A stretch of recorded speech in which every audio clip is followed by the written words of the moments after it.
இப்போ கிளைமேட் செம்மையா இருக்குல்ல. அப்படியே பொறுமையா காத்தடிச்சு, அப்படியே துளி துளியா மழைச்சாரல் பட்டு, அப்படியே சடனா ஒரு பெரிய மழை வந்து, அப்படியே குளிர்லாம் பொறுமையா வீட்டுக்குள்ள இறங்கி, நம்ம படுக்கும்போது அப்படியே அப்படியே குளிர்ல நடுங்குற மாரி ஒரு ஃபீல். செம்மையா இருக்கும்ல. ஏன்னா ஏப்ரல், மேலலாம் ஏர் ஃப்ரை ஆகி வந்திருப்போம். அப்படியே அந்த ஜூன்லாம் ஸ்டார்ட் அப்போ இப்படி பொறுமையா ஃபர்ஸ்ட்டு காத்தடிக்கும். என்னடா பரவாயில்லையே வெயில் கம்மியா இருக்கே அப்படிங்கிற ஒரு ஃபீல் இருக்கும். அப்படியே பொறுமையா அப்படியே மழைச்சாரல் வந்து, அப்படியே துளி துளியா அப்படியே ஸ்ப்ரே பண்ற மாரி வரும். அப்புறம் மெதுவா அப்படியே போயிட்டே இருக்கும். டப்புன்னு ஒரு பெரிய மழை வரும். அப்படியே செம்மையா இருக்கும். வண்டிலாம் போயிட்டு இருக்கும்போது இத்தன நாளா வெயில்ல அப்படியே காஞ்சு கருவாடா போயிட்டுருப்போம். அப்படியே மழை வந்து அப்படியே அந்த ட்ராவல்ல நம்ம மேல படும்போது அப்படியே ரெஃப்ரெஷிங்கா இருக்கும். செம்மையா இருக்கும்ல.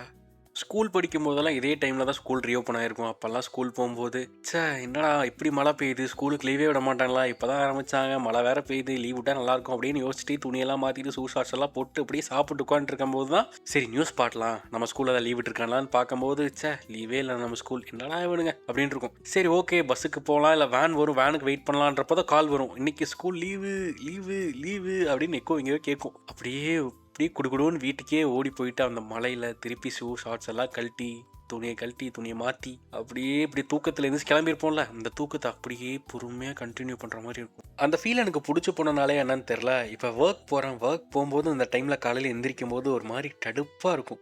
வெளியே இவ்வளோ மழை பெய்யுது, உள்ளே அப்படியே சுருண்டு கதகதப்பாக படுத்துட்டு இருக்கோம். இந்த டைமில் எந்திரிச்சு போகணுமா, வேலைக்கெல்லாம் போகணுமா இன்னைக்கு அப்படின்னு இருக்கும். இன்னைக்கு வேலைக்கெல்லாம் லீவ் விட மாட்டான்லான்னு அப்படி உள்ள ஒரு குமுறல் வரும் பாருங்க. எப்படி இருக்கும் தெரியுமா?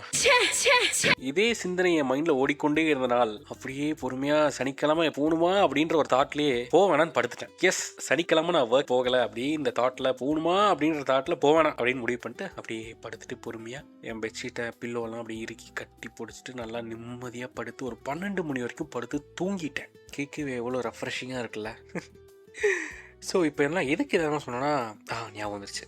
அதாவது இந்த சாட்டர்டே இருக்குல்ல, இன்னைக்கு மண்டே, 2 நாளைக்கு முன்னாடி சாட்டர்டே வந்து அப்படியே படுத்து தூங்கிட்டு இருக்கும்போது தான் அப்படியே கனவு மாதிரி வந்துச்சு. பட் கனவு இல்லை, நான் தான் அதை பற்றி யோசிச்சிட்டே இருக்கும்போது என்ன யோசிச்சேன்னா, நான் ஸ்கூல் படிக்கும்போது இதே மாதிரி மழை பெய்யறப்போ அப்படியே பொறுமையாக எந்திரிச்சு கிளம்புவோம்ல, தூக்க கலக்கத்தில் குளிச்சு கிளம்பி ஷூ ஷார்ட்ஸ் எல்லாம் போட்டு யூனிஃபார்ம் மாட்டி உட்காந்து 4 வாய் அம்மா ஊட்டி விடுறக்குள்ள அப்படியே அந்த சொக்கி உழுகும். அந்த டைம்ல நிறைய யோசிச்சிருக்கேன். இன்னைக்கு செம்மையா மழை பெய்யுது, இன்னைக்கு ஸ்கூலுக்கு போகணுமா, என்ன பேசாமல் லீவ் போட்டுடலாமா அப்படின்னு எனக்கே தோணும். அப்போ வந்து நிறைய யோசிப்பேன். ஸ்கூலுக்கு அப்படி கட்டடிச்சிடலாம், இப்படி கட்டடிச்சிடலாம், வீட்டில் இப்படி சொல்லலாம், நம்புவாங்க அப்படின்லாம் சொல்லிட்டு மண்டையில் நிறைய ஓடும். ஆனால் எதுவுமே சொல்ல மாட்டேன். ஏன்னா நான் சொன்னால் கண்டுபிடிச்சிருவாங்க. ஏன்னா அதே தூக்கத்தை கலக்கத்தில் தான் இவ்வளோ நேரம் கிளம்பி உட்காந்துருக்கேன், சாப்பிட்ருக்கேன். திடீர்னு வந்து எதாவது சொன்னால் நம்ப மாட்டாங்கல்ல, அதனால சரி ஓகே அப்படின்னு சொல்லிட்டு போயிடுவேன். ஆனால் ட்ரை பண்ணணும்னு எனக்கு நிறைய தோணும். ஆனால் நான் ட்ரை பண்ணவே மாட்டேன். இது எனக்கு முன்னாடியே இருந்த பழக்கமா இல்லை இதனால அப்படியே படிப்படியாக வந்த பழக்கமா எனக்கு தெரியாது. எனக்கு நிறைய விஷயம் ட்ரை பண்ணணும்னு தோணும். பிடிச்ச விஷயமோ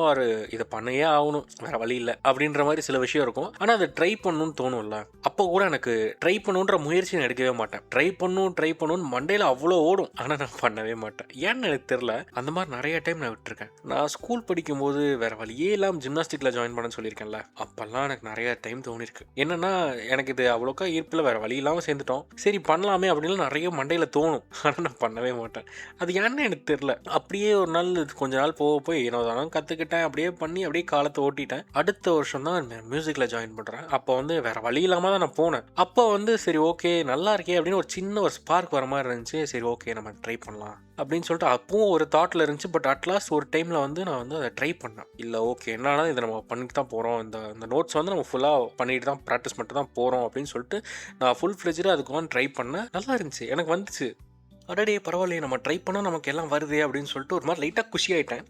அப்புறம் உட்காந்து பரவாயில்ல நம்ம ட்ரை பண்ணால் நமக்கு வருது ஓகே அப்படின்னு சொல்லிட்டு இருக்கிற எல்லா நோட்ஸும் நான் ட்ரை பண்ண ஆரம்பித்தேன். பொறுமையாக உட்காந்து, அப்போ ஸ்டார்டிங் ஸ்டேஜ் தானே, கொஞ்சம் பொறுமையாக தான் இருக்கும். அதனால் நானும் கொஞ்சம் பொறுமையாக உட்காந்து ஒவ்வொரு நோட்ஸாக பார்த்து நானே ட்ரை பண்ண எனக்கு ஒரு மாதிரி நல்லா ஒரு ஃப்ளூவெண்ட்டாக அந்த ஃப்ளூவன்சி கிடச்சிது. அப்போது ஒரு மாதிரி நல்லா இருந்துச்சு. அப்போ தான் எனக்கும் ஒரு விஷயம் புரிஞ்சுது. சரி ஓகே நம்ம இத்தனை நாள் அப்படியே யோசிச்சுட்டே உட்காந்துட்டோம், நம்ம எதுவுமே பண்ணல.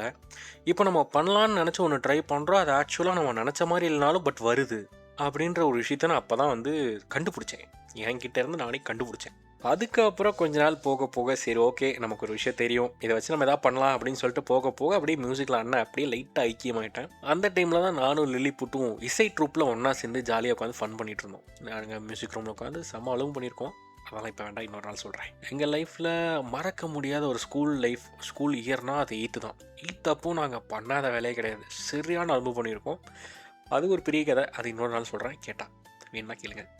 அப்புறம் வந்து இப்படியே மியூசிக் போயிட்டு இருந்துச்சா, நான் டெய்லி ட்ரை பண்ணிக்கிட்டே இருந்தேன். ஏன்னா புதுசாக எதாவது பண்ணணும், என் அசம்பிளிலாம் வாசிக்கணும். நான் அண்ணன் தான் மியூசிக்னா அண்ணன் தான் மியூசிக் அப்படின்னு போயிட்டு இருந்துச்சு. அது ஒரு தனி காலம்.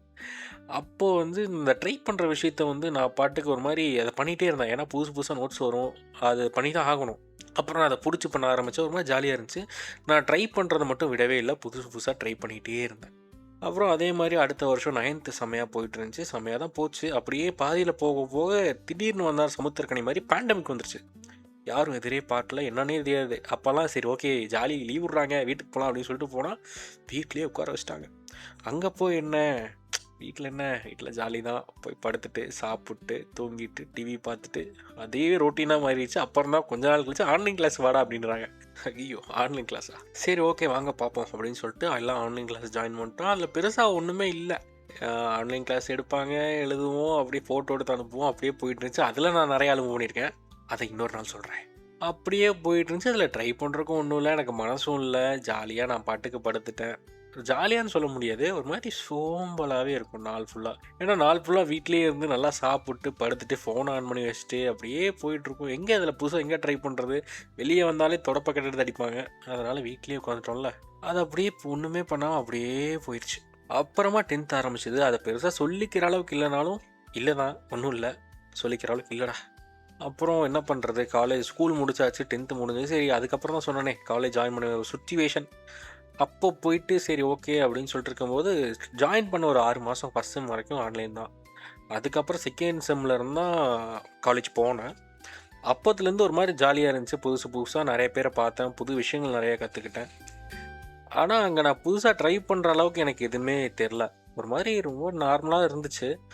அப்புறமா செகண்ட் இயர் போக போக ப்ரோக்ராமிங் லாங்குவேஜ்லாம் வந்துச்சு. அதை நம்ம ட்ரை பண்ணால் தான் நமக்கு கிடைக்கும், இல்லைனா ஒன்றுமே பண்ண முடியாது. அதனால் அதை உட்காந்து ட்ரை பண்ண எனக்கு ஒரு மாதிரி அதுக்கான ஈடுபாடே இல்லை. ஏன்னா எனக்கு வேறு வழி இல்லாமல் தான் பண்ணுற மாதிரி இருந்துச்சு. ஒரு மாதிரி ஈடுபாடே இல்லைங்க, அந்த மாதிரி இருந்துச்சு. அப்புறம் அப்படியே நாட்கள் உருண்டு ஓடுது, செம்மெல்லாம் அப்படியே மாறுது. ஆனால் எனக்கு அந்த ட்ரை பண்ணுன்ற தாட் இருந்துகிட்டே இருக்குது. ஸ்டார்டிங்கில் சொன்னல எனக்கு அந்த தாட் இருக்குது, ஆனால் பண்ண முடியலன்னு. அதே பிரச்சனை திரும்ப. எனக்கு ட்ரை பண்ணணும், என்னடா இது பண்ணி ஆகணுமே அப்படின்னு நிறையா தாட் இருக்குது, ஆனால் எனக்கு பண்ணவே வர மாட்டேங்குது. இதை ட்ரை பண்ணணும், எப்போ ட்ரை பண்ணுறது, ட்ரை பண்ணலாமா வேணாமா அப்படின்னு யோசிச்சு நாட்கள் போக போக கடைசியில் பார்த்தா நாட்கள் போயிடுச்சு. ஆமாம் நாட்கள் போயிடுச்சு. பார்த்தா கடைசியில் செம்மு நாளைக்கு செம்முனா இன்னைக்கு வந்து நம்ம யோசிக்கிறோம், சரி நம்ம எதுவுமே ட்ரை பண்ணலையோ, ஐயோ செம்மே வந்துருச்சு அப்படின்னு நினச்சி யோசிச்சுட்டே இருக்கும்போது தான் ட்ரை பண்ணாததை நினச்சி நான் 2வது டைம் ரிக்ரெட் பண்ணேன். ஆனால் அப்போ உட்காந்து ஃபீல் பண்ணி என்ன பண்ணுறது சொல்லுங்கள், நொட்டிட்டு போயிடுச்சு தம்பி அப்படின்ற மாதிரி செம் ஊற்றிச்சு. ஏன்னா நம்ம தான் ஒன்றுமே ட்ரை பண்ணலையே, செம் ஊற்றிக்க தான் செய்யும். ஆனால் அப்படியே விடக்கூடாதுன்னு ஒரு சின்ன என்னமோ வந்துச்சு. அப்போது சரி ஓகே இப்படி இருக்குது, இப்படி இப்படியே இருந்தால் ஒன்றும் பண்ண முடியாது, நம்ம ஏதாவது ட்ரை பண்ணலாம், ஏதாவது படிக்கலாம் அப்படின்னு சொல்லிட்டு உட்காந்து பொறுமையாக ட்ரை பண்ணி அடுத்த செம்மில் கொஞ்சம் கொஞ்சமாக ட்ரை பண்ணி சரி ஓகே இதை பற்றி நமக்கு ஒரு நாலேஜ் இருக்குது, ஒரு ஐடியா இருக்குன்ற அளவுக்கு நான் ட்ரை பண்ணி நாலேஜை கொஞ்சமாக வளர்த்துக்கிட்டேன். அதுக்கப்புறம் அப்படியே போயிடுச்சு. நான் கொஞ்சம் கொஞ்சமாக ட்ரை பண்ணி அரியர்ஸ் வச்சிருந்தேன். ஆனால் அதுக்கப்புறம் கொஞ்சம் கொஞ்சமாக ட்ரை பண்ணி நான் கிளியர் பண்ணிட்டேன். அது இப்போ தேவையில்லை, unwanted topic irrelevant to current situation. Okay, அதுக்கப்புறம் நான் ஓகே ட்ரை பண்ணுறது எவ்வளோ முக்கியன்றது அப்படின்னா தெரிஞ்சுக்கிட்டேன். அப்புறம் அப்படியே போக போக நான் கொஞ்சம் ஒர்க் போக ஆரம்பிச்சிட்டேன். ஒன்றும் பண்ண முடியல, ட்ரை பண்ணுற அளவுக்கு புதுசாக எதுவும் இல்லை. அப்படியே நார்மலாக லைஃப் போகும்போது தான் எனக்கு இந்த பாட்காஸ்ட் மேலே ஒரு ஈர்ப்பு முதல்லேருந்தே இருந்துச்சு. எனக்கு இந்த பாட்காஸ்ட்ன்ற ஒரு விஷயம் எனக்கு ரொம்பவே பிடிக்கும். நான் மோஸ்ட் ஆஃப் த டைம் ஹியர்ஃபோன்ஸில் பாட்டு கேட்குறத விட அதுக்கு சரிப்பாதே அந்த பாட்காஸ்ட் நான் நிறைய கேட்பேன். நிறையா பாட்காஸ்ட் கேட்டிருக்கேன், எனக்கு ரொம்ப பிடிக்கும். ஒரு மாதிரி ஒரு சின்ன ஃபிக்ஷன் கதையோ, ஒரு நான் ஃபிக்ஷன் கதையோ, ஒரு லைஃப் எக்ஸ்பீரியன்ஸை ஷேர் பண்ணுற மாதிரியோ எதுவாக இருந்தாலும் எனக்கு ரொம்ப பிடிக்கும். ஏன்னா அது ஒரு மேன் டு மேன் கான்வர்சேஷன் மாதிரியே இருக்கும். ஒரு ஹோஸ்ட்டை பற்றி நமக்கு தெரியுதோ இல்லையோ, அவங்க பாட்காஸ்ட்டை பற்றி நமக்கு தெரிஞ்சிருக்கமோ இல்லையோ, சும்மா ரேண்டமாக ஒரு பாட்காஸ்ட் கேட்டாலுமே அந்த பர்சன் டேரெக்டாக நம்மள்ட்ட பேசுகிற மாதிரி ஒரு ஃபீல் இருக்கும். உங்களுக்கு இருக்கான்னு தெரியல, எனக்கு அப்படி தான் இருக்கும். அதனாலே இந்த பாட்காஸ்ட்ன்ற ஒரு விஷயம் எனக்கு ரொம்பவே பிடிக்க ஆரம்பிச்சுது. போக போக எனக்கு ஒரு மாதிரி ஒரு தனி ஈர்ப்பே ஏற்பட்டுச்சு அது மேலே. அந்த டைமில் தான் நம்மளும் ஒரு பாட்காஸ்ட் ஸ்டார்ட் பண்ணலாமா, ஏன்னா நமக்கும் இந்த விஷயம் ரொம்ப பிடிக்கும், நம்மள்ட்ட சொல்கிறக்கும் நிறையா இருக்குது, சரி ஒன்று பண்ணி தான் பார்ப்போமே அப்படின்னு சொல்லிட்டு நான் நிறைய யோசித்தேன். ஆனால் இதை பற்றி யோசிக்க ஆரம்பித்தப்போ இது நம்ம பண்ணலாமா, இதுக்கு நம்ம கரெக்டாக இருக்குமா, ஆர் நமக்கு இது செட் ஆகுமா அப்படின்ற ஒரு தாட் மட்டும் தான் இருந்துச்சு. இது ஒரு புது விஷயம் நம்ம லைஃப்பில் ஏதோ ட்ரை பண்ணலான்னு சொல்லிட்டு ட்ரை பண்ணுறோம். இது செட் ஆகுமாலாம் தெரியல. பட் சரி ஓகே நம்ம ட்ரை பண்ணுறது தான் முக்கியம். நமக்கு வருதோ இல்லையோ, நம்ம கரெக்டாக பண்ணுறோமோ இல்லையோ, ஒரு ட்ரை பண்ணி பார்த்தா தான் நமக்கு தெரியும் அப்படின்ற ஒரு சின்ன தாட்டில் நான் அதை ட்ரை பண்ணேன். ஆனால் நான் கொடுத்த ட்ரையை நான் வேஸ்ட் பண்ணல அப்படின்ற ஒரு சின்ன தாட் இப்போ எனக்கு இருக்குது. எனக்கு இது பண்ணுறதுக்கு ரொம்ப பிடிச்சிருக்கு. உங்கள்கிட்ட டேரெக்டாக நான் பேசுகிறதுக்கு எனக்கு ரொம்ப பிடிச்சிருக்கு. இப்போ இதை கேட்குறது யாராக வேணா இருக்கலாம். எனக்கு தெரிஞ்சவங்களா இருக்கலாம், தெரியாதவங்களா இருக்கலாம், என்னோட சொந்தமாக இருக்கலாம், என்னோட நெருங்கிய உறவாக இருக்கலாம், யாராக இருந்தாலும் சரி. இது நீங்கள் கேட்கும்போது நான் உங்கள்கிட்ட பேசுகிற மாதிரி தான் தோணும். ஏன்னா எனக்கு அப்படி தான் ஃபீல் ஆகும். உங்களுக்கும் அப்படி ஃபீல் ஆச்சுன்னா ரொம்ப சந்தோஷம். நமக்கு ஒரு விஷயம் பிடிச்சி பண்ணுறோமோ இல்லை வேறு வழி இல்லாமல் பண்ணுறோமோ எதுவாக இருந்தாலும் சரி, ஒரு ட்ரை கொடுக்குறதுல தப்பு இல்லைல்ல. எனக்கு என்னோட ஆரம்ப காலகட்டத்தில் எதுவாக இருந்தாலும் ட்ரை பண்ணலாம்னு தாட் மட்டுமே இருந்துச்சு தவிர ட்ரை பண்ணுன்ற ஒரு முயற்சி நான் எடுக்கவே இல்லை. அதை நான் எடுத்தக்கப்புறம் எனக்கு கிடைச்ச ரிசல்ட் எல்லாமே ஓரளவுக்கு பாசிட்டிவாக தான் இருந்திருக்கு. நான் நினச்சதை விட இல்லைனாலும் பட் நான் அது நடந்திருக்குல்ல, என்னால் அது முடியும் அப்படின்ற எனக்கே தெரிஞ்சிருக்கு. அந்த மாதிரி தான் நான் எல்லாத்துக்கும் இருக்கும். கண்டிப்பாக இருக்கும். எதுவாக இருந்தாலும் சரி, நம்ம ஸ்டடீஸோ ஸ்போர்ட்ஸோ இல்லை எக்ஸ்ட்ரா கரிக்குலர் எதுவாக இருந்தாலும் ஆர் சிங்கிங் டான்ஸிங் அந்த மாதிரி எதுவாக இருந்தாலும் சரி, நமக்கு அதை பிடிச்சிருக்கு ஆர் நம்ம இதை பண்ணியே ஆகணும் வேறு வழி இல்லை அப்படின்றப்போ நம்மளால் அதை முடியுமா இல்லையான்னு தெரிஞ்சுக்காச்சும் நம்ம ஒரு ட்ரை கொடுக்கணும்ல. அப்போ தானே நல்லாயிருக்கும். இன்கேஸ் நமக்கு அது வருது, கொஞ்சமாச்சும் வருது, நம்மளால் ட்ரை பண்ணால் நம்மளால் முடியுது அப்படின்ற பட்சத்தில் நம்ம ட்ரை பண்ணிகிட்டே இருக்கிறது தப்பு இல்லைல்ல. ஓகே ஏதோ ஒன்று ட்ரை பண்ணணும்னு நினச்சா ட்ரை பண்ணோம், ஓகே வந்துருச்சு அப்பாடா அப்படின்னு சொல்லிட்டு விடாமல் பரவாயில்ல நம்ம ட்ரை பண்ணுறனால இவ்வளோ வருதில்ல நமக்கு அப்படின்னு சொல்லிட்டு திரும்ப திரும்ப அதை நம்ம ட்ரை பண்ணுறனால நமக்கு ஏதோ ஒரு வகையில் ஏதோ ஒரு இடத்துல அதை நமக்கு யூஸ் ஆகும்ல. இதை கேட்குற நீங்கள் படிக்கிறீங்களோ இல்லை ஸ்போர்ட்ஸில் இருக்கீங்களோ எதுவாக இருந்தாலும் சரி, உங்களுக்கு ஒரு விஷயம் பிடிச்சிருக்கு அப்படின்ற பட்சத்தில் கண்டிப்பாக ஒரு ட்ரை கொடுத்து பாருங்கள். ஏன்னா அவங்களால முடியுமா முடியாத உங்களுக்கு கரெக்டாக இருக்குமான்னு அப்போ தான் உங்களுக்கு தெரியும். இல்லை உங்களுக்கு இது கண்டிப்பாக வேணும், இதை நான் படித்தே ஆகணும், இதை நான் பண்ணியே ஆகணும் அப்படின்ற பட்சத்தில் இது நமக்கு படிக்க இல்லை பண்ண தான் நமக்கு ப்ராக்டிஸ் ஆகும். நமக்கு தேவையானதை நம்ம முடிஞ்ச அளவுக்கு சீக்கிரமாக அச்சீவ் பண்ண முடியும். எனக்கு ஒரு கோட் ஞாபகம் இருக்குது. As long as you're trying you're still moving forwardனு சொல்லுவாங்க.